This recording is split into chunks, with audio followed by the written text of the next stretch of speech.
अस्सलामुअलैकुम दोस्तों, आप देख रहे हैं यूट्यूब चैनल और मैं हूं अंसर सियाल। दोस्तों आज तीन चीज़ों पे बात होगी। एक तो अब रशिया ने बाकायदा कंफर्म कर दिया है कि इमरान खान साहब जो हैं वो विज़िट करेंगे रशिया का, और इस हवाले से कुछ मुमकिना डेट्स भी मुख्तलिफ मीडिया की तरफ से सामने आ रही हैं, वो मैं आपके सामने रखने जा रहा हूँ।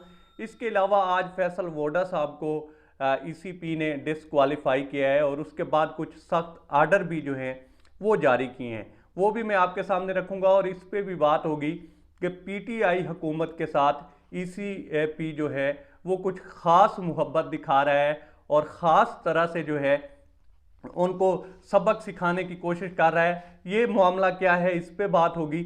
और तीसरे नंबर पे दोस्तों बात होगी नौकोट की, सिंध की, जहाँ पे दो बच्चियों के साथ जिस तरह से बर्बरता की गई है, ये पूरा मामला क्या है, इस पे भी बात होगी।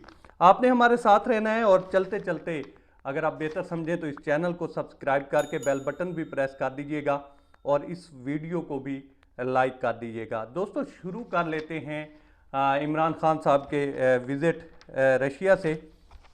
देखें, पहले तो सिर्फ हमारा मीडिया ही इस तरह की खबरें दे रहा था कि जनाब इमरान खान साहब जो हैं वो विज़िट करने वाले हैं और रशिया जाएंगे, ये होगा वो होगा। जिस तरह से जो है मीडिया हाइप क्रिएट करता है, इस तरह से यहाँ पे क्रिएट की जा रही थी। लेकिन अब जो है वहाँ पे क्रेमलाइन जो वहाँ का किला है, जहाँ पे रशिया के जो सदूर हैं वो रहते हैं, वहाँ से इस चीज़ को कंफर्म किया गया है कि जी हाँ, वज़ीर आज़म पाकिस्तान जनाब इमरान खान साहब जो हैं वो विज़िट करेंगे। और इस हवाले से दोस्तों मुख्तलिफ जो हैं डेट सामने आ रही हैं और कहा यह जा रहा है कि 23 से 26 फरवरी तक मुमकिना तौर पर ये जो है विज़िट करेंगे। और आपको भी पता है दोस्तों कि ये कितने अरसे बाद विज़िट हो रहा है। और दुनिया कुछ भी कहे, हमारे इंटरनल मामला जिस तरह के भी हैं, लेकिन जो फ़ॉरेन जो रिलेशन हैं या फ़ॉरेन मामलात हैं, उसमें इमरान खान साहब जो हैं इस वक्त लीड कर रहे हैं। और ये जो दौरा है दोस्तों, ये एक नया जो है चैप्टर लिखेगा इस हवाले से कि पाकिस्तान का जो अब रोल है वो यकसर जो है बदलने वाला है, ख़ास तौर पर एशिया में। और इसको लेकर अभी से ही दुनिया के जो मुख्तलिफ ममालिक हैं वो एक ख़ास तरह की जो है पिक्चर दिखा रहे हैं, एक ख़ास तरह का इमेज बना रहे हैं कि अगर ये ट्रैका मिल गया पाकिस्तान, रशिया और चाइना का, तो फिर क्या होगा। ये अब जो है दौरे के बाद मज़ीद वाज़े होगा कि फिर क्या होगा। और दुनिया जो है इसके ऊपर अभी से स्पेकुलेशन कर रही है। खैर, अब आ जाते हैं दोस्तों फैसल वोडा की तरफ। देखें, आज ईसीपी ने जिस तरह से जो है फैसल वोडा को ड्यूल नेशनैलिटी के ऊपर उनको डिसक्वालीफाई किया है। अब इसमें उन्होंने कहा है कि जनाब एक तो इनकी ड्यूल नेशनैलिटी थी, दूसरे उन्होंने जो है फोर्जरी या फॉल्स एफिडेविट जमा करवाया था और इस बेस पे जो है इनको डिसक्वालीफाई किया जाता है। अब अगर उनकी डिस्क्वालिफिकेशन बनती है इस बेस पे तो बिल्कुल ठीक किया है, होनी भी चाहिए। लेकिन इसके साथ साथ उन्होंने कहा है कि जनाब ये जो हैं 2 महीने की जो सैलरी इन्होंने बीइंग ए मिनिस्टर ली थी वो भी वापस करेंगे, बिल्कुल ठीक किया है। उनको सैलरी भी वापस करनी चाहिए और दीगर जो बेनिफिट्स हैं वो भी वापस करने होंगे, तो ये भी ठीक है अगर उनकी बनती है तो। लेकिन सवाल ये है दोस्तों कि ईसीपी को जब से इलेक्ट्रॉनिक मशीनें इमरान खान साहब ने मुतारिफ कराने का बोला है, उसके बाद एक ख़ास तरह के नट पेच लगे हैं और इंतहाई डिठाई के साथ काफ़ी सारी ऐसी चीज़ें कर रहा है जो कि उसके शयान शान नहीं है। उसको जो मैंडेट दिया गया था कि भाई आप जो हैं शफाफ इलेक्शन करवाएं, क्या वो हो रहे हैं? नहीं हो रहे। उनको कहा गया है कि जनाब ये जो धांधली का रोना रोया जाता है इसको किसी तरह से कवर करें, इसमें धांधली ना हो, क्या वो हो रही है? नहीं हो रही। इलेक्शन की शफाफियत जो है उसकी तरफ कोई कदम बढ़ रहा है? नहीं बढ़ रहा। क्यों नहीं बढ़ रहा? कि वो चाहते हैं कि हमारी जो दिहाड़ियां हैं वो इसी तरह से लगी रहें जैसे उनकी लगी हुई थी। अब जब से इमरान खान साहब ने इलेक्ट्रॉनिक वोटिंग मशीन का बोला है उसके बाद इनको पर लगे हुए हैं और कोशिश कर रहे हैं। अभी आपने देखा होगा अली अमीन गंडापुर के भाई को भी उन्होंने रोका था, मैं तो वैसे रूसी सियासत के खिलाफ हूँ, अगर रोका है और उनका नहीं बनता तो ठीक है, लेकिन ख़ास तौर पर जो नट पेच हैं वो पीटीआई के टाइट करने पे तुले हुए हैं। और ये जो है ईसीपी एक सबक सिखाना चाह रही है इमरान खान साहब को कि वो नेक्स्ट टाइम जो है इलेक्ट्रॉनिक वोटिंग मशीन का नाम भी ना लें और इससे दूर दूर रहें, और हमारी जो दिहाड़ियाँ हैं वो इसी तरह से लगती रहें।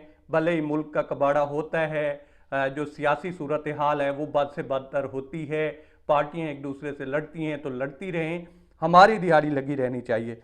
तो खैर, फैसल वोडा को तो अब ये सारे हुक्म जारी हुए हैं, डिस्क्वालिफिकेशन के भी और सैलरी भी वापस और बेनिफिट्स भी और ये सारा कुछ। अब वो देखते हैं कि वो आगे किस तरह से चलते हैं। अब आ जाते हैं दोस्तों तीसरे मामले की तरफ, और ये मामला काफ़ी जो है काफ़ी दर्दनाक भी है, अफसोसनाक भी है। और ये मामला है दोस्तों नौकोट सिंध का, जहाँ पे जो है दो बरादरियाँ हैं, एक राजपूत है और एक तंगड़ भी बताई जाती है, और तगड़ भी इस तरह की है। खैर, उनकी जो है तंगड़ बरादरी में से कुछ लोग उठे हैं और उन्होंने राजपूत बरादरी की दो बच्चियों को उठाया है दोस्तों, और उसमें से एक बच्ची जो थी वो 13 साल की थी, उनको उठाया है, ले गए हैं। उनके साथ रात को जो है बारी बारी उनसे इज्तिमाई ज़्यादती की गई है। कुछ जो है रिपोर्ट्स इस तरह की भी हैं कि गैंग रेप किया गया है, लेकिन बाद में इसकी जो है तरदीद आई है। बहरहाल रेप तो हुआ जिस तरह से भी हुआ, उन्होंने अपने मुंह काले किए हैं, और उसके बाद दोस्तों उन्होंने उन बच्चियों को एक पुलिस वाले के घर छोड़ा है और फिर वहाँ से फरार हुए हैं। अब इस पे जब मीडिया में थोड़ी बहुत हाइप क्रिएट हुई है, ज़्यादा मीडिया ने इसको कवर नहीं किया इस केस को, लेकिन जब थोड़ी बहुत बात होना शुरू हुई है, एक तो जो हलीम आदल शेख हैं पीटीआई के, उन्होंने बात की, गवर्नर इस्माइल ने बात की, फिर अदी फरियाल तालपुर साहिबा का भी जो है एक बयान जारी हो गया कि हमें बहुत अफसोस हुआ है ये सारा सुनकर और इस पे जो है एक्शन लिया जाएगा। फिर आकर जो है पुलिस हरकत में आई है और उन्होंने जो है 20 जो लोग थे जो नॉमिनेट थे, उसमें से दोस्तों उन्होंने 12 लोगों को पकड़ा है और उनको जो है गिरफ्तार करने के बाद थाने की सलाखों के पीछे तो किया है। लेकिन सवाल ये है कि बार बार इस तरह के मामला, और वहाँ के जो एमपीए हैं उसके हवाले से ये कहा जाता है कि वो कहते हैं कि जी मुझे पता ही नहीं चला कि इस तरह का कुछ मामला है, मुझे बहुत बाद में बताया गया है। और जो वहाँ पे हलीम आदल शेख साहब हैं वो कुछ सियासी जो है असर रसूख रखने वाले लोगों के हवाले से उन्होंने जब प्रेस कॉन्फ्रेंस की है उनका भी जिक्र किया है। तो एक सीरीज चलती आ रही है सिंध में इस तरह की। अभी आप पीछे जो देखें तो जिस तरह से नाज़िम जोखियो हो गया, उसके बाद जो है फहमीदा सियाल का केस आया, अब ये केस आया, और भी बहुत सारे हैं, और इस तरह से सीरीज दर सीरीज चल रही है और ये चीज़ें रुकने का नाम नहीं ले रही। अब अफसोस तो बहुत हो रहा है और हो भी गया, लेकिन ये चीज़ें ठप कब होंगी ये कोई नहीं बता रहा। बहरहाल अब तक इतना ही। आप दोस्तों से रिक्वेस्ट है कि आप हमारे चैनल का विजिट करें, और अगर आपको हमारे चैनल का कंटेंट पसंद आया तो इसे सब्सक्राइब करें। ताउन के लिए शुक्रिया दोस्तों।